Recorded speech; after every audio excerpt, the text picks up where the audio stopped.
All right, we're going to read chapter 11 and 11 and a half from Lulu's Getting a Sister. In the last chapter, Lulu was able to exchange her sibling for the first time in Camp Sisterhood history because she just didn't get along with Mitzi and Fritzy. And now she has a little brother named Sebastian. So let's see what happens. Chapter 11. Lulu's first few mornings being Sebastian's older sister proved how right she had been when she'd predicted that she would be beating him all the time. All the time, at everything running, swimming, shooting hoops, holding your breath, underwater, plus any board games or card game you could think of. Well, what did you expect?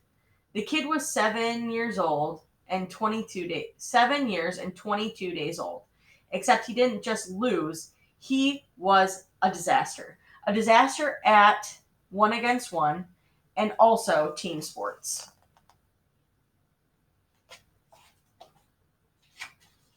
For instance, in all of his volleyball games, Lulu was constantly having to call a timeout because he was constantly bleeding or needing a band aid, because he was constantly skinning both of his knees, because though he constantly tied them, he was constantly tripping over his untied shoelaces. He was a disaster at most other things.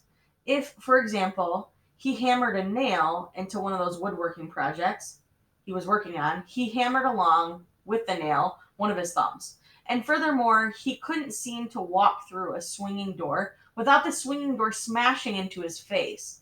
And furthermore, when his work assistant, when his work assignment was helping to weed the Camp Sisterhood vegetable garden, he pulled out the plants and left the weeds. Of course, Sebastian, he seems like a hot mess.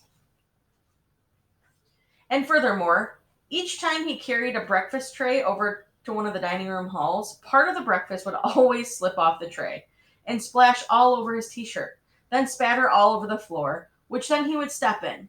The truth is, though it's not nice to say, and I'm sorry I have to say it, Sebastian was a clunky, clumsy, klutzy, and totally clueless kid.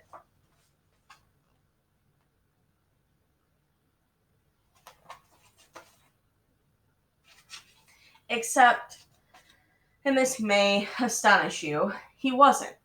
For later that summer, when camp and the story was over, a doctor figured out that Sebastian was having trouble seeing and needed glasses. And after he got glasses, he wasn't clunky, clumsy, or klutzy anymore. And only just a little clueless, not totally. It would have made a good story, and it would have made Lulu a hero if she had figured out about the glasses, but she didn't.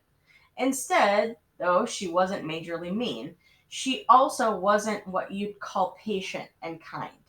And yet, no matter how often she scolded and criticized Sebastian, no matter how often she told him, you just sit for once in your life and try to watch where you're going? Or how many times can you make the same mistake? Sebastian kept saying how lucky he was to have gotten Lulu for his sister. In fact, believe it or not, and I find this practically impossible to believe, Sebastian kept insisting that Lulu was maybe the greatest person he'd ever met. If a person who isn't your mom or dad keeps telling you that you're the greatest, it's not because, like mom and dads, they have to. The reason they're probably telling you this is because they really truly think you are. Or maybe it's because they're totally clueless. For all that Lulu had done, for all that Lulu had to do was announce with absolute certainty that Anchorage was the capital of Alaska to get Sebastian to say, with awe in his voice and awe in his eyes, amazing, genius, wow, you know everything, Lulu. Well, not exactly everything. The capital of Alaska is actually Juneau. And if Lulu came to breakfast with her hair in a ponytail instead of straight down, Sebastian would swear she looked like a Disney princess. Well, Lulu looks perfectly fine, but do me a favor and check out her picture. Now answer me. Is that a Disney princess?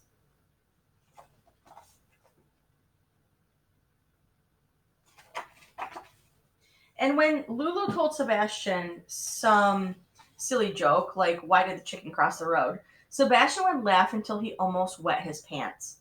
After which he declared that he really meant it. That the best That's the best joke I've ever heard in my life. But Lulu never listened to Sebastian's adoring words. She was too busy criticizing and scolding him.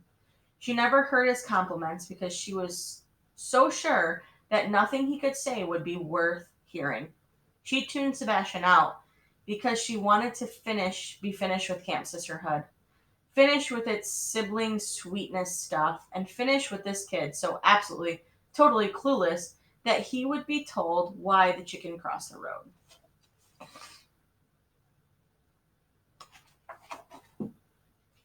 Chapter 11 and a half. Now, if for some strange reason, like you're from another planet, you don't know why the chicken crossed the road, ask your mom or your dad to give you the answer. I personally think it's way too dumb to talk about.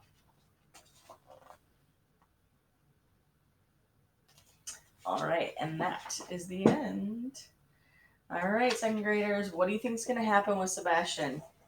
I think Lulu is missing out on the main point. Sebastian is being so nice to her, and she's just not having it. So let's make a prediction, and see you next time.